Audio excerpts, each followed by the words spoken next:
Muito bom dia a todos e a todas. Vamos dar início, então, a mais um webinar Sparexarco. Hoje, dia 12 de novembro, a gente vai falar sobre válvulas redutoras de pressão. Temos ainda mais dois webinars, tem mais um webinar nesse final de mês, agora, dia 26, que a gente vai falar sobre condensado contaminado. E logo, dia 10 de dezembro, a gente vai falar sobre boas práticas de vapor e condensado na fabricação de cerveja. Só lembrando a todos que a gente faz a emissão de um certificado ao final do evento. Eu peço só que todos façam o preenchimento da nossa pesquisa de satisfação. A gente tem uma pesquisinha de satisfação bem rápida. Vocês fazem o preenchimento e em até 48 horas a gente envia para vocês o certificado. Então, é isso, pessoal. Usem o campo de perguntas. A gente tem um campo de perguntas para fazer as perguntas. Eu faço aqui a moderação, faço as perguntas para o Marcão, nosso apresentador. E, Marcão, fica à vontade aí, um bom treinamento a todo mundo. Bem, gente, um excelente dia para todos. O tema hoje é válvulas redutoras de pressão, aplicação, dimensionamento e boas práticas. E vocês, por favor, fiquem à vontade para me interromper. Eu vou tentar ser o mais objetivo possível com relação a esse assunto, ok? O nosso momento de segurança hoje, eu estou propondo aqui uma questão com relação ao celular em rodovias. Encontrei isso na internet, um levantamento da Polícia Rodoviária Federal lá de Pernambuco. Uma série de ocorrências nesse sentido, que imagino eu que tenha de tudo aqui, infração, acidente, incidente, quase acidente, é o que eu estou entendendo. Mas fica só um recado que para a gente estar atento a essa questão de segurança, não só nós da Sparexarco, mas, obviamente, a gente tem que estar muito atento, não só na nossa vida profissional, dentro das empresas, mas também na nossa vida pessoal, no nosso dia a dia, com a nossa família, etc. Bem, eu achei muito importante fundamentar muito bem a necessidade de se reduzir pressão. Eu tenho visto e tenho visitado muitas empresas onde há um questionamento, há até quase uma insatisfação que muitas vezes nossos clientes mencionam. Poxa, mas para que redutora de pressão? Redutora de pressão é algo que realmente precisa disso, né? Então, gente, é muito importante estar atento. A maior parte dos sistemas de vapor utiliza pressões abaixo da caldeira, né, o primeiro tópico aqui desse slide. Então, o equipamento não suporta a pressão de caldeira, então precisa de sistemas confiáveis de redução de pressão. Há alguns casos, e esses casos, vamos falar assim, dependendo do processo, ele acontece com mais intensidade, é uma necessidade do processo. Muitas vezes você controla a pressão e não controla a temperatura do processo, né? Temperatura do fluido que você está aquecendo, controlando, né? Então, muitas vezes, você tem um processo em que você controla a pressão. E isso é algo que, dependendo do tipo de equipamento, do tipo de indústria, isso acontece bastante. Por outro lado, também dois aspectos que muitas vezes não são ressaltados, que é uma medida de eficiência energética reduzir pressão. Nós vamos, no próximo slide, mencionar essa questão do calor latente. O calor latente, também chamado de entalpia de evaporação, é a energia contida no vapor. O vapor é um vapor saturado, ele tem umidade, essa umidade ela está a menor possível na saída da caldeira, principalmente se a caldeira não está tendo problemas de arraste, não tem problemas de queda de pressão, não tem problemas de sólidos totais dissolvidos muito elevado dentro da caldeira, então você tem uma pressão estável. O que acontece? Você tem uma qualidade de vapor, um título próximo ao 100% na saída da caldeira. Acontece que os sistemas de vapor saturado são muito extensos. É muito comum você ter instalações com tubulações de 100, 200, 300, 1 quilômetro. E, obviamente, é interessante também reduzir pressão em função dessa questão, ou seja, você tem um maior título. Nós vamos apresentar no segundo slide a seguir esta questão. Isso a gente tem discutido muito com os clientes e nós temos isso muito na prática provado, evidenciado isso em muitas empresas. Aqui a tabela de vapor saturado, ela está em quilocal, né? Então, a primeira coluna, pressão relativa ou pressão manométrica. A pressão absoluta é a pressão que está no manômetro, a pressão relativa precisa de 1. Temperatura em graus Celsius, calor sensível, calor latente, calor total, que é a soma dos dois calores, né? Todas em quilocal por quilo, e o volume específico em metro cúbico por quilo. Está em vermelho aí o calor latente, como mencionei, a energia contida no vapor, a 3 kgf centímetro quadrado, que é aproximadamente aí 3 bar. Vocês me desculpem aqui, somente salientar que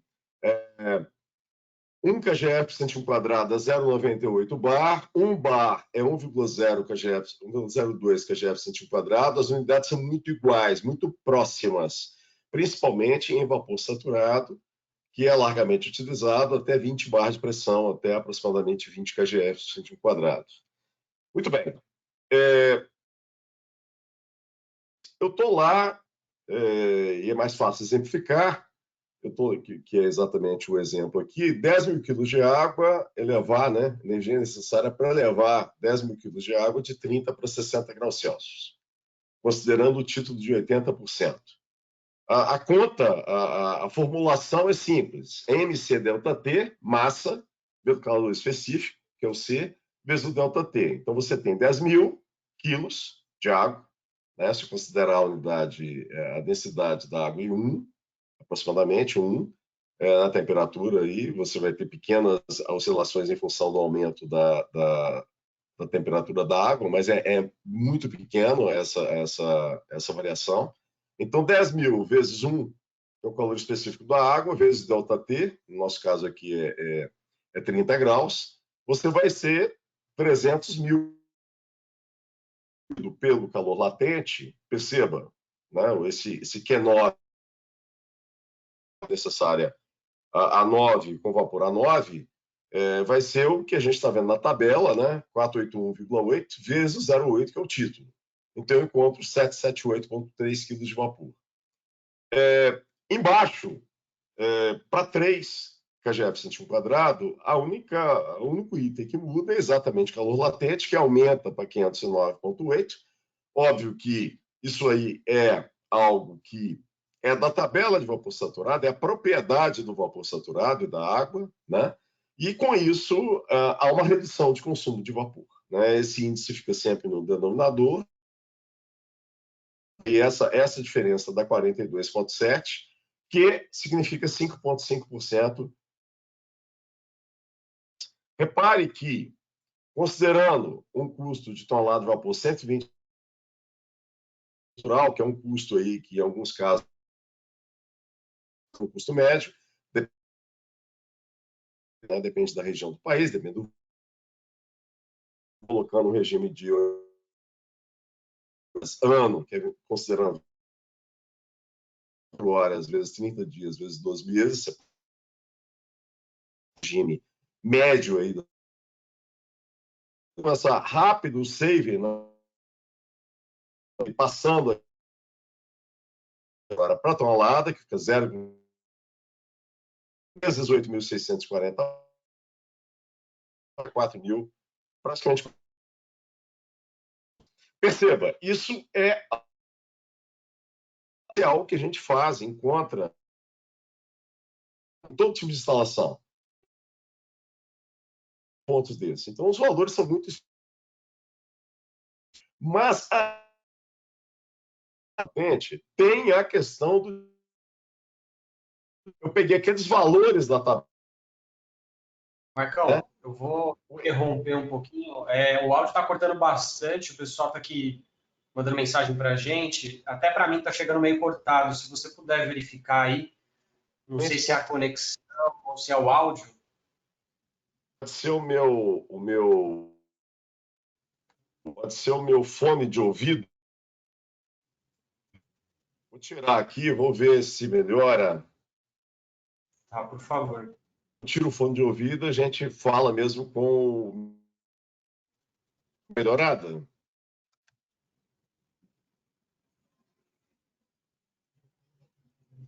deu uma melhorada, Rachid? Está cortando um pouco ainda.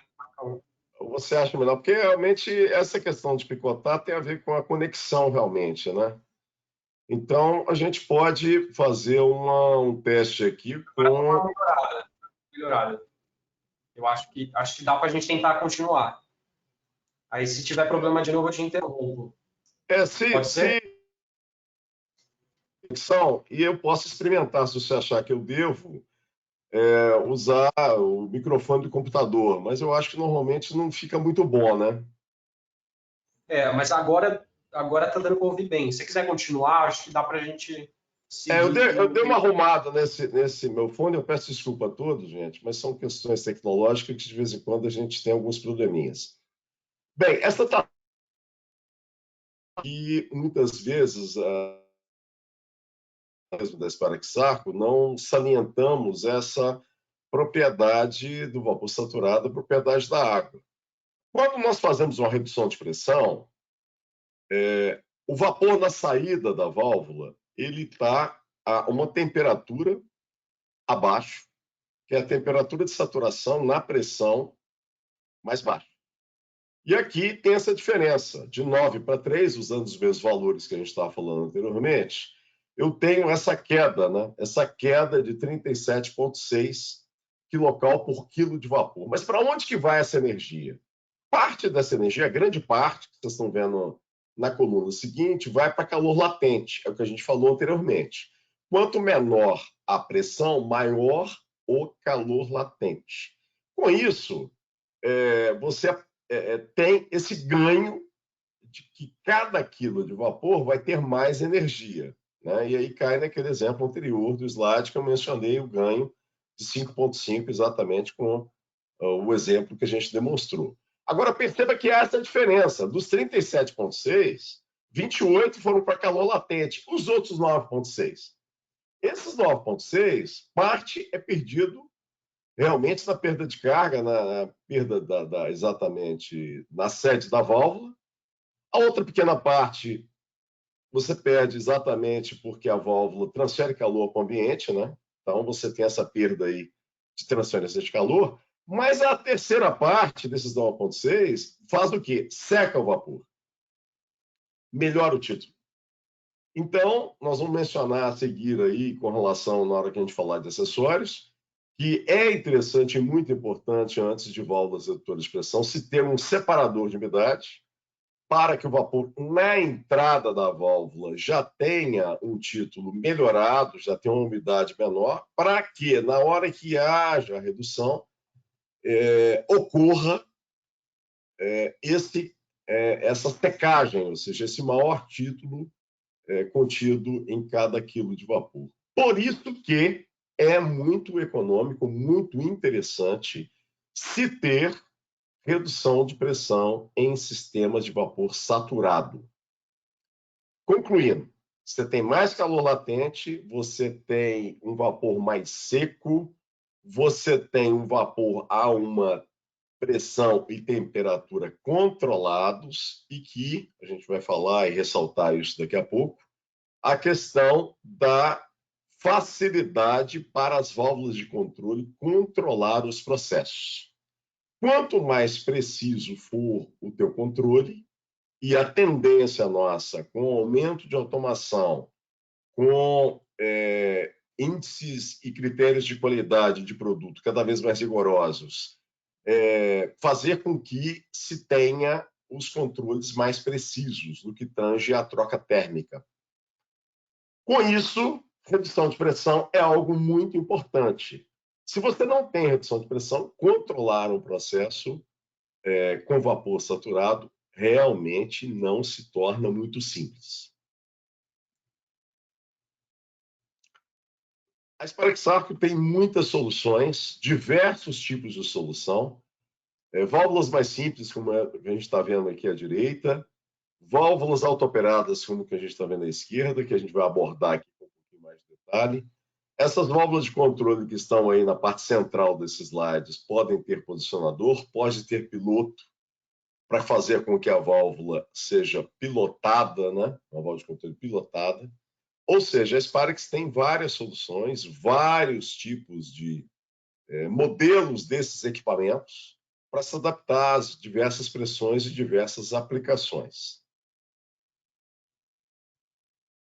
Essas válvulas de ação direta, elas têm faixas de mola. O benefício é que são válvulas mais simples, dão uma perda de carga e, obviamente, você tem lá a pressão controlada após na faixa que você deseja, ou na pressão que você deseja.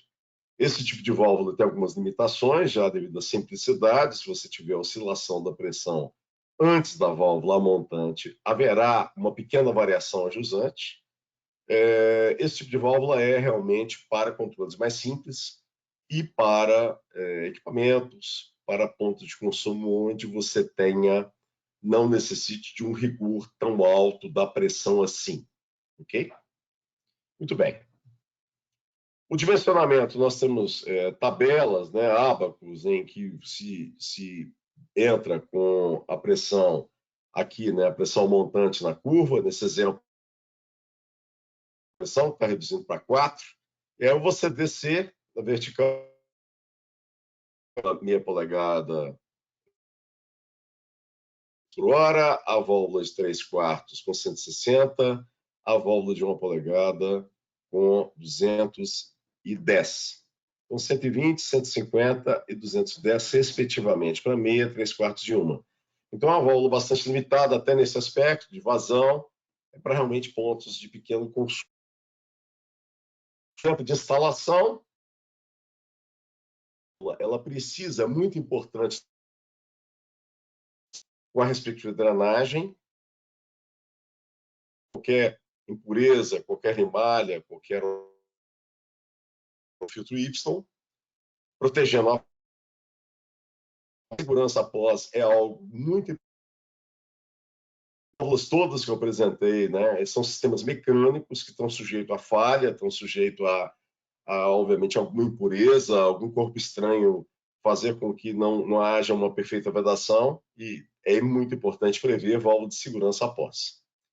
Depois da válvula de segurança, ele está mostrando um exemplo com a aplicação de um filtro plenário, onde normalmente é aplicado quando o vapor vai ter contato com o produto, ok? Então, você vê aí o skid, um exemplo de aplicação clássico, onde essas válvulas, com essa instalação com esses detalhes, faz com que o tempo de vida e, obviamente, a segurança de processo seja alcançada, já que as válvulas operam muito bem, porque elas são projetadas para vapor, e você está tirando exatamente impureza, tirando condensado, tirando uma umidade demasiada na entrada, protegendo todo o sistema.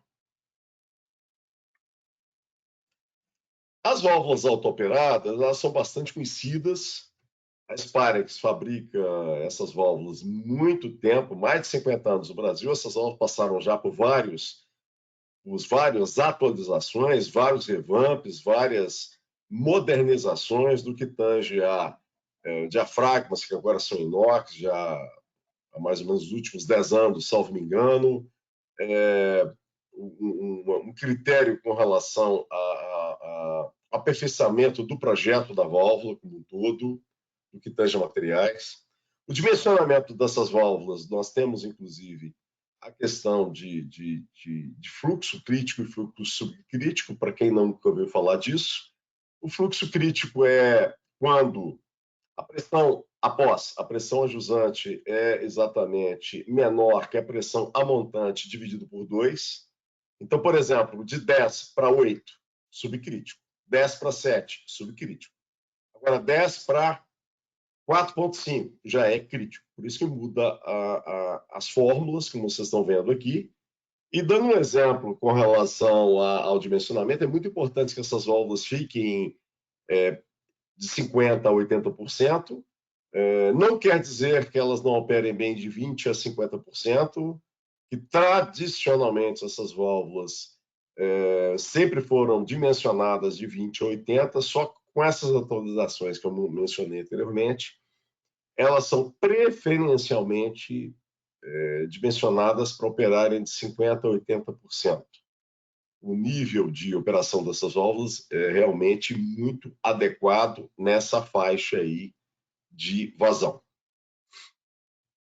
Um exemplo, de 8 para 6 bar, 250 km por hora, fazendo a continha, se chega num CV de 3,7. O que é o CV? Para quem não conhece, um CV, ou um CV igual a 1, é 1 galão por minuto num ΔP de 1 PSI. Tem a unidade internacional, né, que é o KV, que é uma relação entre o KV e o CV. De qualquer maneira, tradicionalmente, essas válvulas, especificamente essas válvulas aqui que a gente está mostrando, são fabricadas no Brasil, na Argentina, nos Estados Unidos, na China, pela Sparexar. E aí, nós internamente aqui temos quase uma padronização interna com o CV, ok? Mas não quer dizer que isso possa ser feito de outra maneira, né? O que é interessante perceber? Essa fórmula ela dá o CV do processo, ou seja, o CV com os dados apresentados: vazão, pressão ao montante, pressão antes, pressão a jusante, pressão depois. Então, se necessita de um sistema, de uma válvula, com uma capacidade superior a 3,7. Então, vocês veem na tabela os respectivos CVs para os determinados diâmetros dessa válvula, e realmente é muito importante que a válvula não fique superdimensionada, ou seja, uma válvula muito grande. Ah, mas eu tenho uma válvula de 2 polegadas. Poxa, mas 2 polegadas é 35. Você precisa de só de 3,7. Então, além de ser uma válvula mais cara, é uma válvula que não vai operar bem, porque ela vai 3,7, obviamente, muito próximo lá dos 10%, 11,5%, não vai operar bem. Né? Então, isso aqui é muito importante salientar. Hoje tem acontecido bastante mudanças de processo para maior vazão ou para menor vazão, fazendo com que muitas vezes a válvula fique superdimensionada, a válvula fique muito grande, ou subdimensionada, muito pequena. Nós temos atuado aí, readequando equipamentos e, às vezes, até mudando a sede. Esse S aqui, que a gente vê na tabela após o diâmetro, é a chamada sede reduzida, que, obviamente, a gente tem também essa possibilidade com essas válvulas. Então, aqui 3/4 seria 6,5, né? Então, 3,7 dividido por 6,5, eu teria lá 57%. Bem, se houver uma válvula de 1/4, exemplo, né, 14, como eu mencionei, vai ficar lá 26%, é possível que essa válvula comece a abrir, fechar, abrir, fechar, abrir, fechar, e aí a gente chama isso de shattering, o batimento repetitivo, né? E a válvula começa a estar apresentando problemas de manutenção de forma prematura. Né? Por isso que é muito importante estar atento com uma válvula redutora, seja de para qualquer no vapor, é muito importante a gente estar atento e verificar os internos e perceber o que está acontecendo na operação dessa válvula. O outro exemplo é se tiver uma válvula de meia polegada com um CV de 2,4, óbvio, não vai atender, porque a gente estava calculando, 3,7. A velocidade fica muito elevada, alta temperatura, você começa a ter problemas de pressão, a pressão não é atendida após, né, fica abaixo do que você deseja, isso é indício de subdimensionamento, válvula pequena. Uma questão muito importante, uma boa prática com relação à instalação de válvulas redutoras auto-operadas em sistemas de vapor. Primeiro, por que é muito importante que ela seja auto-operada? Porque para não se depender de ar comprimido, não se depender de eletricidade. Pressão é algo muito interessante você ter controlado no seu processo. Então, isso aí você tem ganho de processo com isso e, obviamente, infelizmente, nós temos tido pico de energia, nós temos tido interrupção nas mais diversas regiões do nosso país. O separador de umidade está sendo mostrado aí na chegada, na alimentação do sistema. É para que toda e qualquer umidade, todo e qualquer condensado seja drenado e o vapor que passa pelo separador seja mais seco, como eu mencionei. É um equipamento realmente imprescindível para válvulas redutoras em sistemas de vapor saturado. Nós temos muitos casos passamos a fornecer estações montadas há mais ou menos uns 20, 22 anos atrás aqui no Brasil, em função dos problemas de válvulas redutoras de pressão, principalmente sem separadores de umidade antes dessas válvulas. Então, isso é muito importante. Filtro Y. Por que o filtro Y está... A recomendação é que ele fique inclinado, para não acumular água. Tem o menor acúmulo possível. Da mesma forma, reduções excêntricas. Excêntricas com a parte reta embaixo, exatamente para qualquer gotícula, qualquer pequena quantidade de água passe, seja arrastado e não fica ali proporcionando desgaste, golpe, qualquer tipo de problema na válvula. A parte de bypass. Bypass é uma discussão, é uma polêmica interminável. Tem clientes que eliminaram os bypass em função de acidentes, e é algo que a gente não só compreende, mas aceita. Tem clientes que exigem bypass em função de seus critérios de dimensionamento das válvulas de segurança e dos seus sistemas, para ter exatamente a possibilidade de você bloquear a montante, bloquear jusante das válvulas redutoras e poder fazer manutenção, fazer uma verificação e ter como, com o bypass, suprir o processo de forma manual. Repare aí que as tubulações após as redutoras de pressão devem ter diâmetro maior, diâmetro acima do que a tubulação na entrada, a tubulação na alimentação da estação. Por quê? Porque quanto menor a pressão, maior o volume específico, né? Podem olhar lá a tabela de vapor específico, mandar para vocês, a gente vai mandar para vocês a apresentação. E, obviamente, quanto maior da redutora, é muito importante que essa tubulação seja muito bem dimensionada. E ela deve ficar, na maior parte das vezes, maior do que na alimentação da válvula redutora de pressão. Por último, falando da válvula de segurança, é algo que tem sido bastante discutido. A Spirax sempre fabricou válvula de segurança no Brasil. Hoje conta com aproximadamente 10 modelos de válvula de segurança para as mais diversas aplicações. E o que é muito importante ressaltar, o dimensionamento dessa válvula de segurança após as válvulas redutoras de pressão. Ela deve ter a vazão suficiente, por exemplo, nesse caso, para a vazão do bypass e para a vazão da válvula. É uma válvula de segurança que deve ter condição de despressurizar o sistema, e por isso que é muito importante a gente estar atento a essa situação de segurança. Então, essa questão de instalação, gente, realmente é algo extremamente importante. Rashid, alguma pergunta?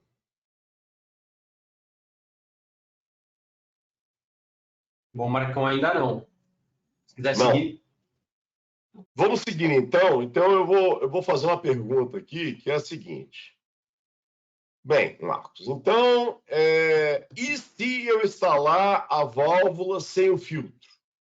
Olha, você vai economizar, fazer uma economia pequena, porque os filtros têm um custo muito baixo, e, infelizmente, a qualquer limalha, a qualquer óxido de ferro, a qualquer pequena partícula, a válvula pode se danificar. E aí a manutenção, os internos, pode custar realmente muito mais, um custo muito mais elevado do que o próprio custo do filtro Y, ok? Eu não mencionei aqui no slide, mas já cabe a observação a questão dos manômetros. Nós fornecemos as estações com manômetros antes e manômetros após a redução de pressão.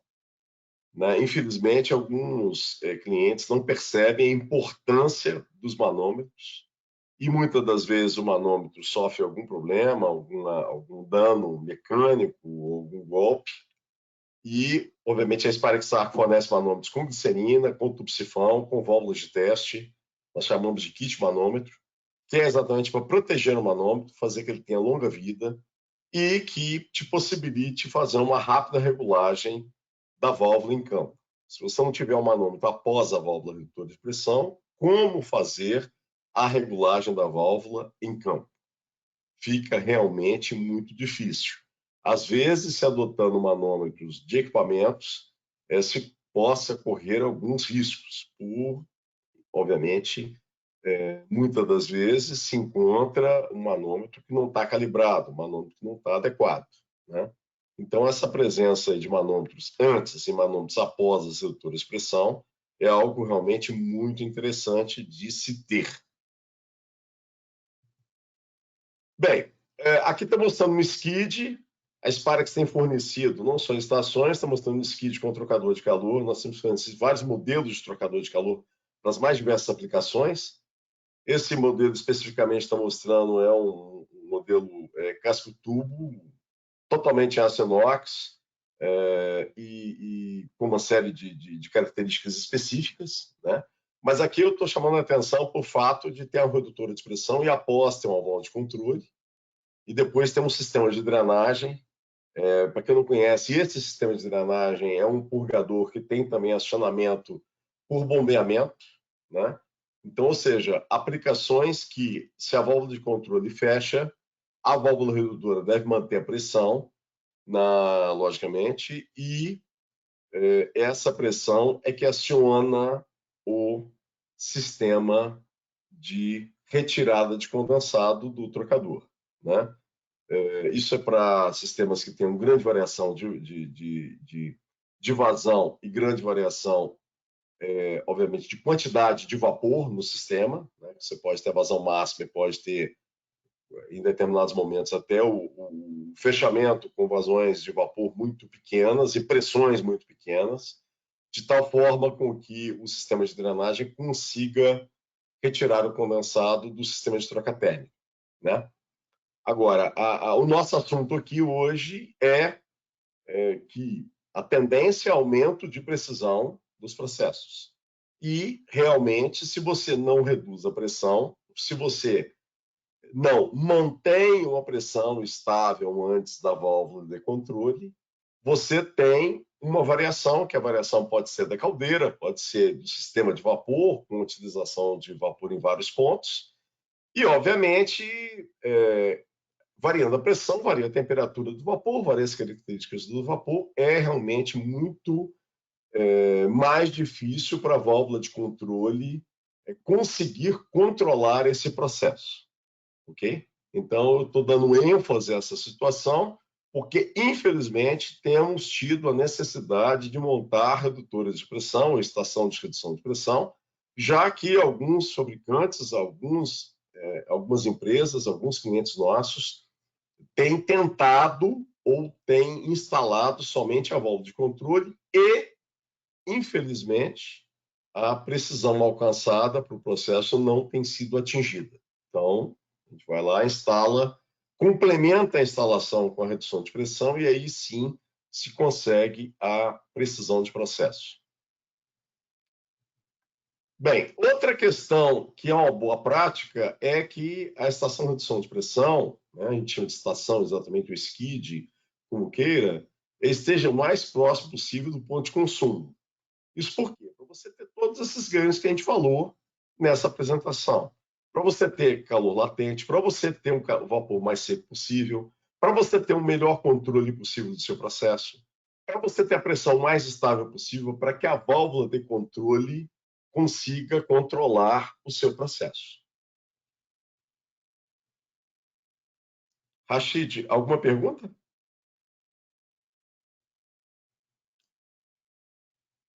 Bom, Marcão, tem sim. Algumas perguntas chegaram aqui. Deixa eu separar uma.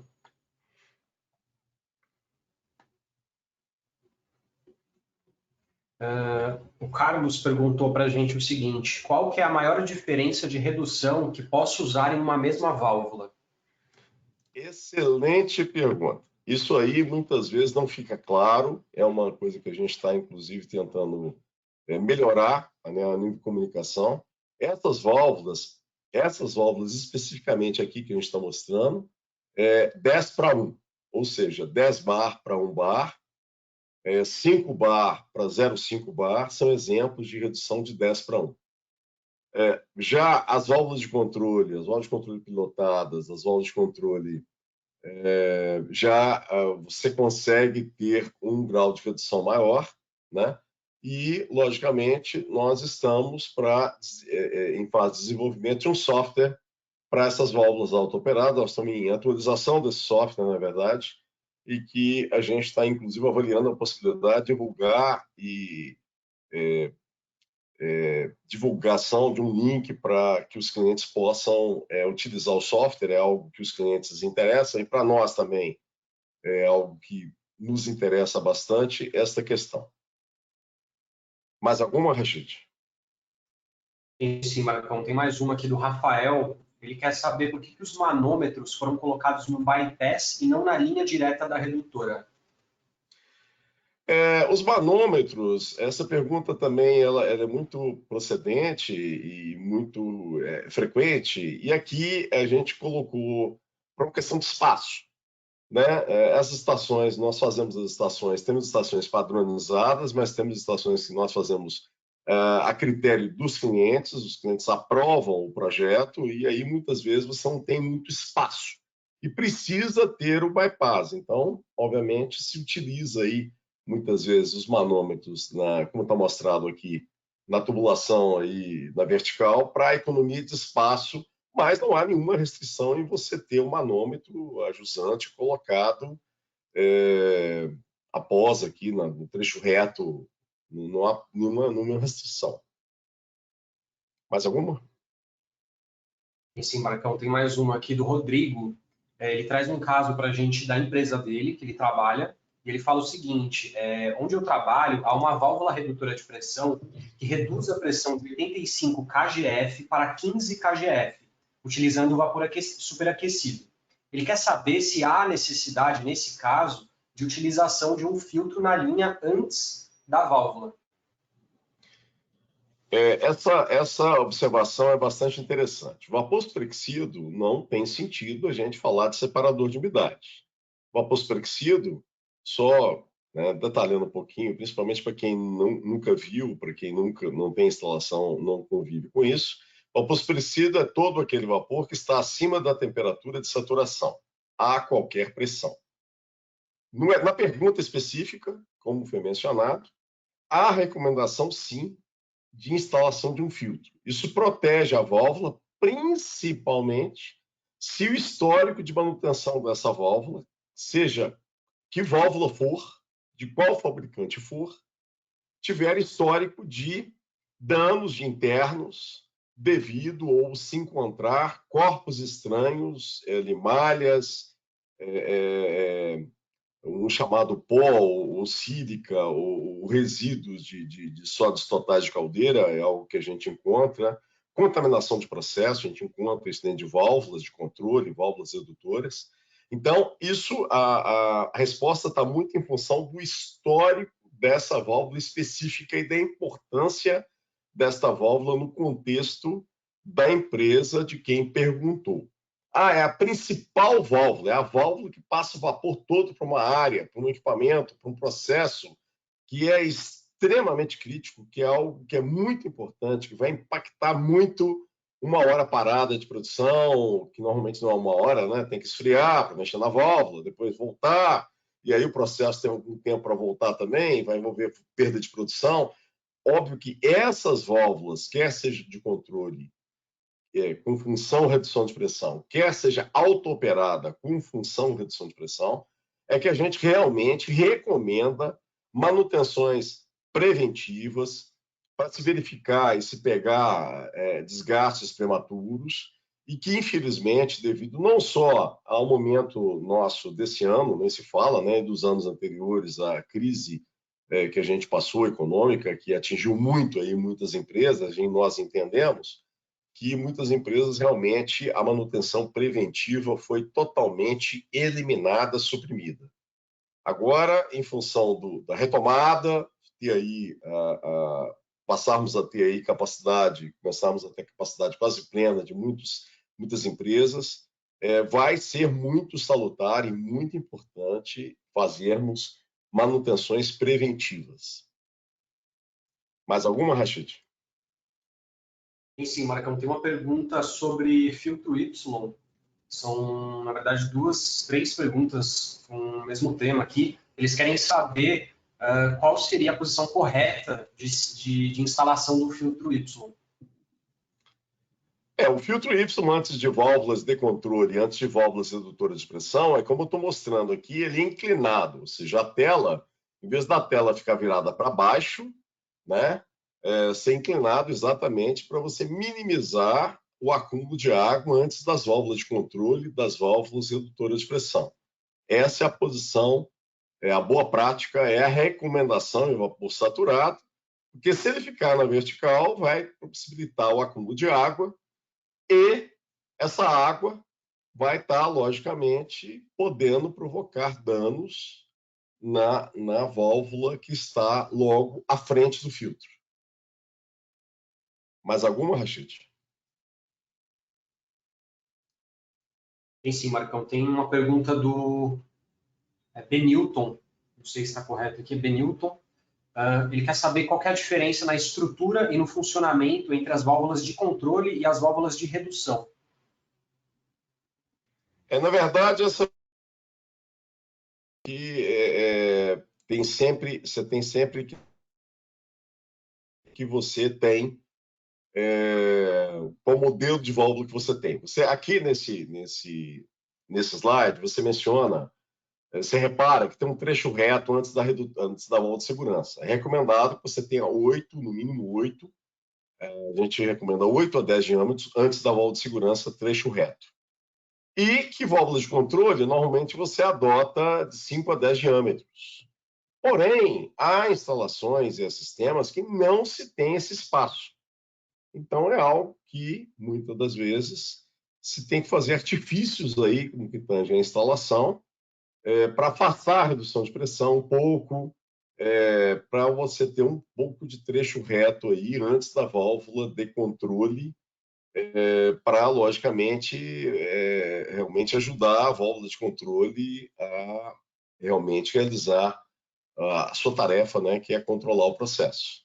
Então, é muito importante estar atento com o fabricante dessas válvulas. Né? No nosso caso, a gente pede, repetindo, 8 a 10 diâmetros antes das válvulas de segurança, 5 a 10 diâmetros antes das válvulas de controle e, no caso da válvula redutora de pressão, o que é muito importante não é a discussão com relação ao trecho reto. Vocês estão vendo aqui que não se precisa de trecho reto antes dessa válvula, desse modelo aqui. O que precisa, que a gente sempre recomenda, é filtro Y inclinado e um separador de umidade.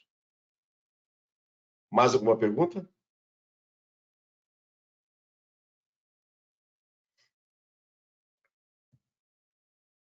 Tem sim, Marcão. Tem mais uma pergunta, tem mais umas 3 perguntas aqui que chegaram. O Ricardo, ele perguntou o seguinte: caso haja necessidade de trocar o primeiro manômetro, é necessário que a gente faça, né, que a gente desligue a rede principal? Para manômetros, é muito importante que tenha bloqueio para cada manômetro. Tá? Vocês estão vendo, tem uma pequena válvula que você faz o bloqueio. Realmente, todo manômetro a gente recomenda que coloque uma válvula de esfera ou uma válvula de bloqueio para você possibilitar exatamente trocar o manômetro, calibrar o manômetro, trazer o manômetro calibrado e trocar aquele manômetro, evitando ter que parar o processo. Mais alguma pergunta?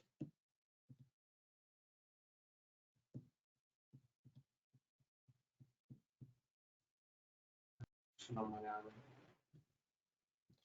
Marcão, se você quiser continuar, caso a gente receba mais alguma pergunta, Não, eu queria praticamente encerrar, Rachid, em função do tempo aqui, que, logicamente, e queria me desculpar aí com os participantes, porque realmente nós estamos com uma série de compromissos. Eu estou com uma emergência aqui hoje e nós temos que sair correndo para atender um cliente.